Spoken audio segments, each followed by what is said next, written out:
And at least some of the 300,000 West Virginians wondering when they'll be able to use tap water again have an answer. The water restrictions were put in place last week after a chemical used to clean coal leaked from a storage tank and seeped into the Elk River. Today, the do not use order was lifted in some areas affected by the leak.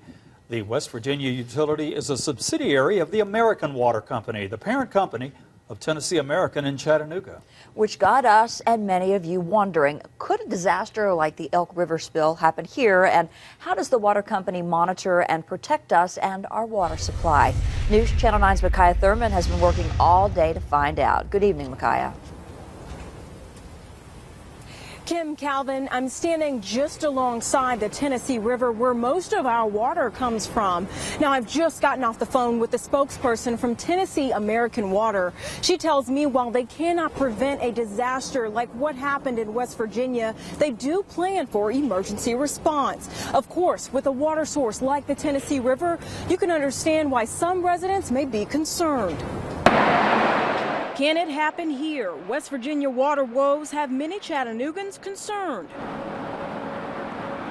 A spokesperson with the Tennessee American Water Company says their corporate company is being bombarded with the question. Some residents think it can. No, you can't prevent it.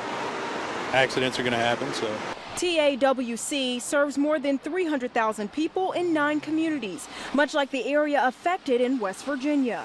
If disaster were to strike, Ryan Fetter says he has a contingency plan all mapped out. I understand people not leaving, but people who can, that's all I would do. But others feel a little less prepared. Kanesia Ware says she has no idea what she would do. I never just thought about it because it never happened or whatever, or I never been in that situation.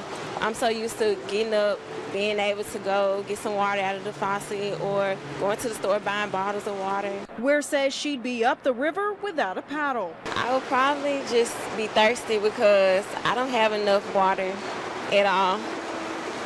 I don't know what I would do. Kim Calvin, a spokesperson, tells us, also sent this written statement saying, quote, since every water source and associated water systems are unique, our emergency preparedness and response planning is developed accordingly. We update and review the planning routinely to take into account new information that has been made available to the company by responsible entities. Of course, FEMA does recommend that for each person in your house, you have 3 gallons of water saved up. That's, of course, to make sure that if a disaster like the one in West Virginia happens, you will be prepared. Reporting from the River Park, Micaiah Thurman, News Channel 9.